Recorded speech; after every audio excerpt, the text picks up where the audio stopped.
네, 뉴욕 증시가 점점 강세장에 진입하고 있습니다만 FOMC 이후에 또 통화 정책 불확실성이 불거지면서 앞으로의 방향성에 대해서 여러 가지 의견이 좀 엇갈리고 있는 상황입니다. 그렇다면 앞으로의 증시는 어떤 방향성을 띨 수 있을지, 그리고 그럼에도 불구하고 성장이 나올 수 있는 섹터와 종목들은 어떤 전망을 좀 보여주고 있을지 AI의 분석과 함께 확인해보는 시간입니다. 오기석의 오픈소스 시작합니다. 크래프트 테크놀로지스 오기석 법인장 화상으로 연결돼 있습니다. 법인장님 안녕하세요.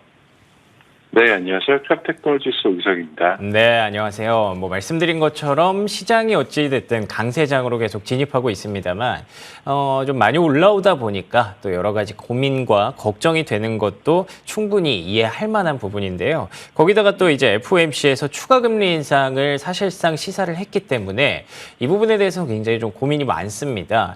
법인장님은 좀 어떻게 보고 계신지 일단 첫 번째로 좀 궁금하네요. 네, 말씀 주신 것처럼 FOMC 지난주 있었던 FOMC 결과가 예상보다 더 매파적이었죠. 결국은 이제 그 연준에서 추가 금리 인상이 최대 2차례까지 가능하다라는 이제 이야기가 나왔고 시장도 일부는 이제 반영하고 있는 모습이고요. 다만 이제 주식시장 같은 경우는 현재 전혀 다른 모습을 보이고 있긴 합니다. S&P 500 같은 경우는 이제 4,400선을 넘어가면서 1년 전고점을 돌파하고 지속적으로 상승을 하고 있고요. 나스닥 지수 같은 경우도 15,000선을 돌파를 하면서 상승세를 꾸준히 지금 이어가고 있는 상황입니다.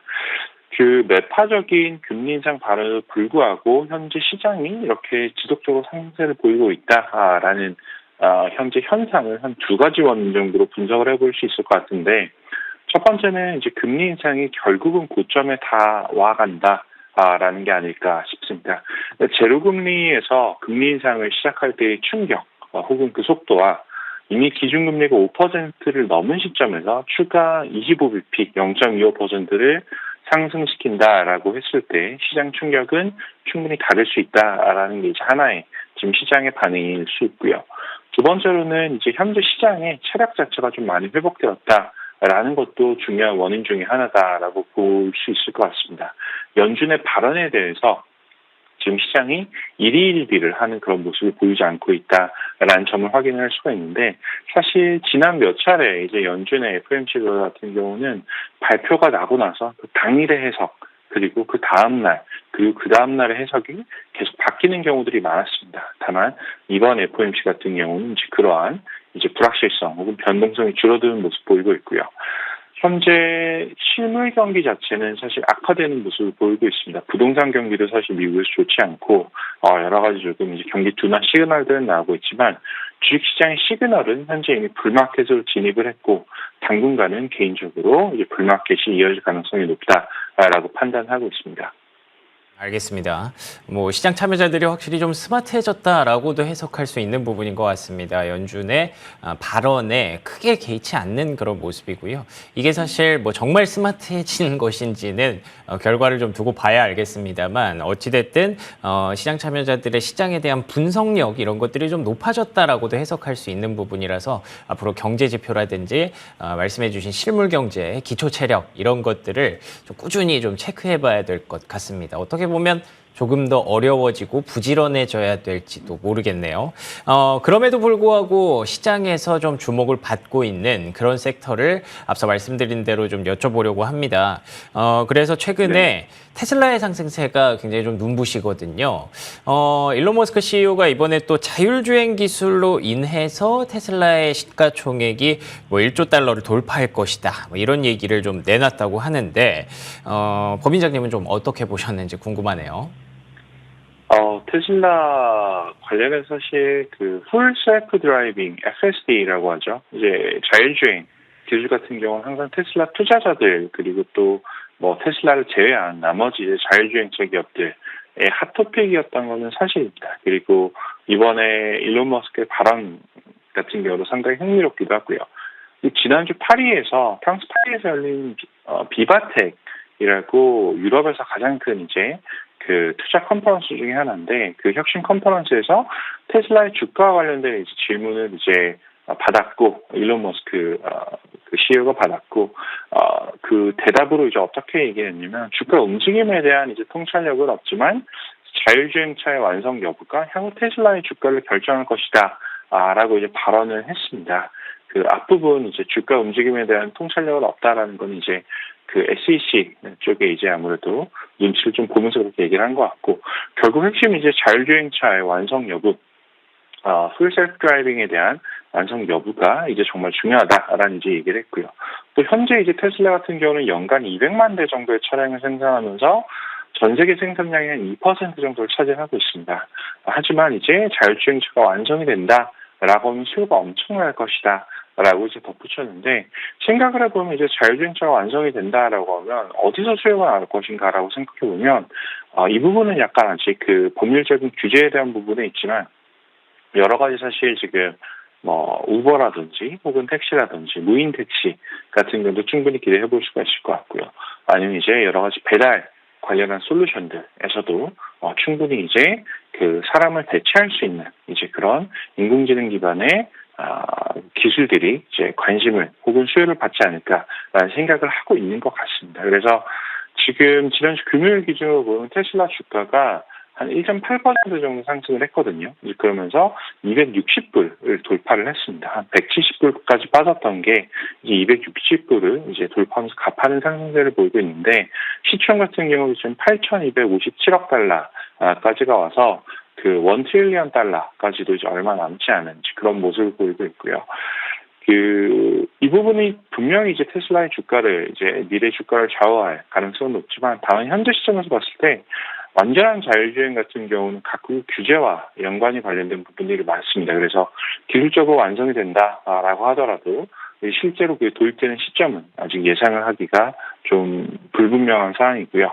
또 하나 재밌는 것 중에 하나는 가장 큰 테슬라의 팬 중에 하나인 캐시우드 같은 경우는 지난 그 며칠 혹은 몇 주 동안 테슬라에서 이익 실현을 하고 있는 모습 보이고 있어서 그 일론 머스크 CEO의 발언과는 좀 반대된 그런 움직임도 현재 시장에서 나타나고 있는 상황인 건 전달드리고 싶습니다. 맞습니다.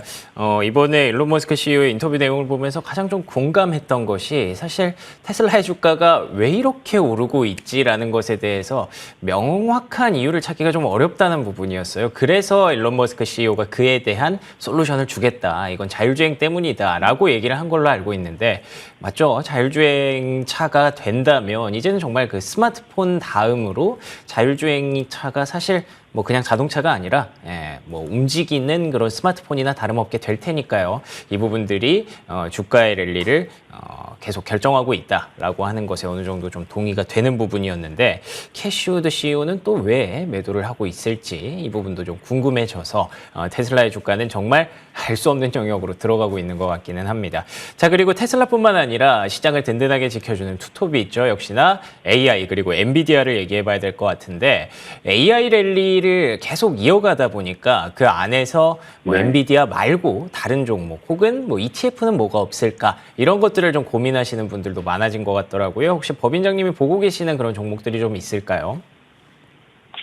우선 이제 AI 랠리에 대한 감론을박이 최근에 좀 짙어지는 것 같습니다. 짙어진다라는 표현이 맞을지는 잘 모르겠지만, 이제 AI 랠리가 지속될 것이다라고 이제 보시는 분도 많고, 반대로 이제 AI 랠리가 이제는 조금 너무 많이 이제 오른 게 아닌가라는 그런 비교들도 나오고 있는 상황이에요. 그래서 일부 이제 그 글로벌 은행들 같은 경우는 인터넷 버블 당시 초입 시점하고 지금 AI 랠리를 비교하는 이제 그런 분석 보고서들도 나오고 있는데, 그 과정에서 사실 지금 나타나고 있는 게 엔비디아로 사실 집중이 되었던 AI 종목에 대한 관심이 분산이 되고 있는 건 분명히 맞습니다.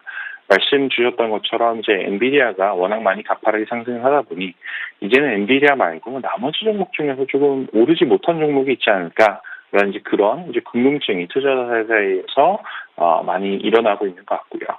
그 여러 가지 이제 종목에 대한 대안들로 다양한 종목들이 나오고 있는데, 지금 직전에 말씀 주셨던 인터뷰에서 말씀 주셨던 IBM 같은 경우도 분명히 지금 이제 그 추가적인 수혜주가 될 가능성이 크다라고 저도 개인적으로 생각하고 있고요.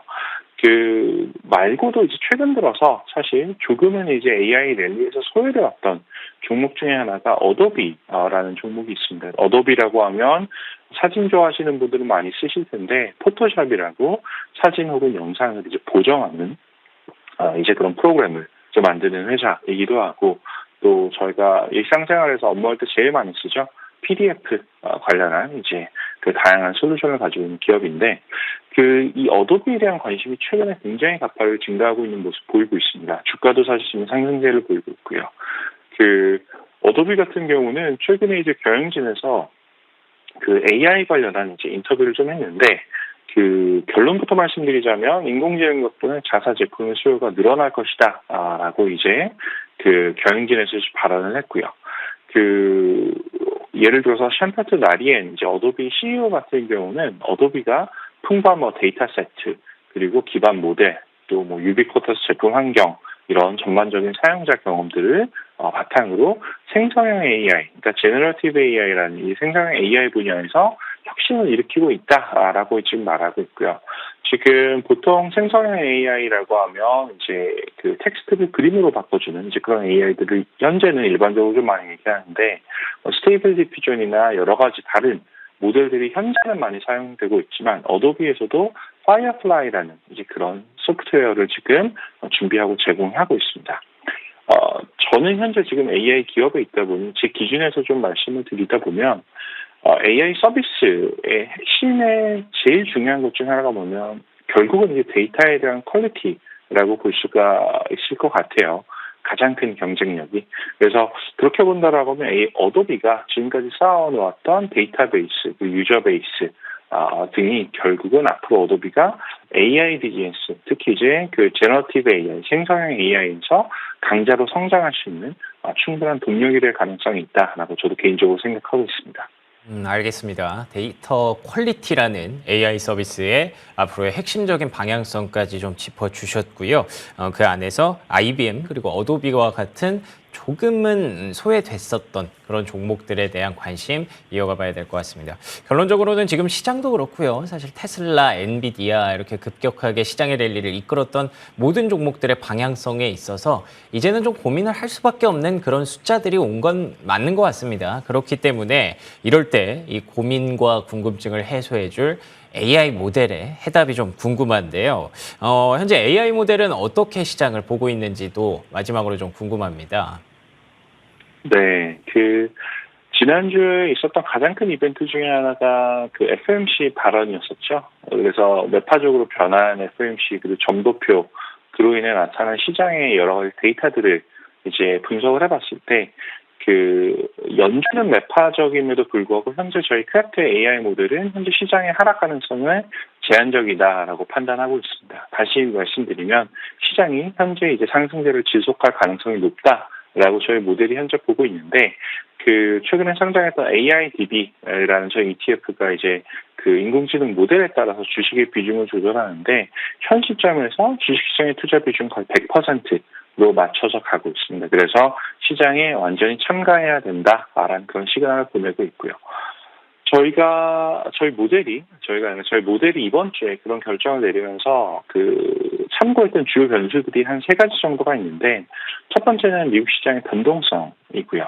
두 번째는 미국 장기 국채의 변동성, 그리고 마지막으로는 단기 국채랑 원자재의 상관관계 3가지를 지금 현재 가장 중요한 변수들로 보고 있습니다.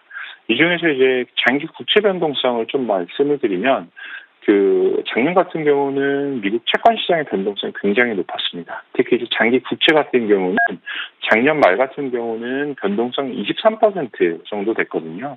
보통 이제 주식 시장의 변동성이 한 15에서 16%다라고 보면 채권 시장의 변동성이 주식보다 더 높았던 이제 그런 구간을 기록을 했는데 현재는 이 장기 국채의 변동성이 16% 선까지 하락을 했고요.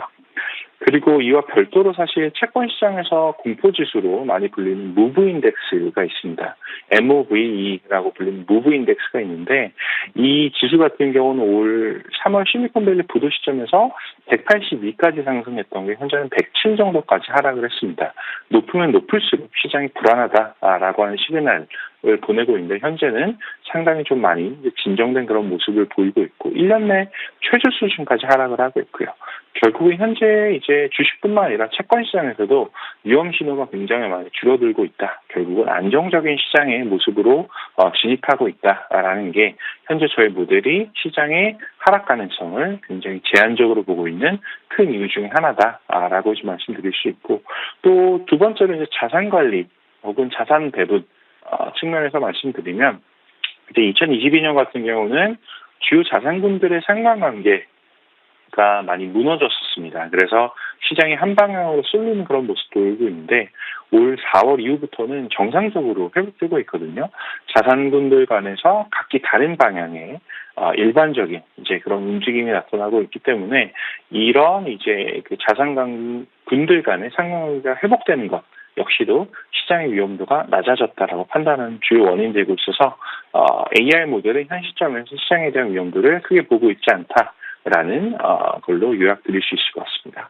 좋습니다. 지금 AI 모델의 활동 움직임을 좀 보니까 뭐 딱히 악재가 별로 없어 보이는 그런 느낌이 있습니다. 하락 가능성도 여전히 제한적이고 주식시장에서 100%의 비중으로 투자 적절 시그널을 보내고 있다는 얘기 좀 들어봤는데요. 그러면서 저도 고민을 해봤는데 딱히 뭐 지금 가시적인 악재가 좀 보이지는 않는 것 같기는 합니다. 물론 이럴 때 항상 주의가 필요하겠죠. 어디서 갑자기 돌발 악재가 나올 수 있을지까지는 AI가 예측할 수 없는 부분이기 때문에 여러분들도 이 부분 참고해서 투자 전략에 활용하시기 바랍니다. 자, 지금까지 크래프트 테크놀로지스 오기석 법인장과 얘기 나눠봤습니다. 법인장님 오늘 좋은 말씀 고맙습니다. 네, 감사합니다.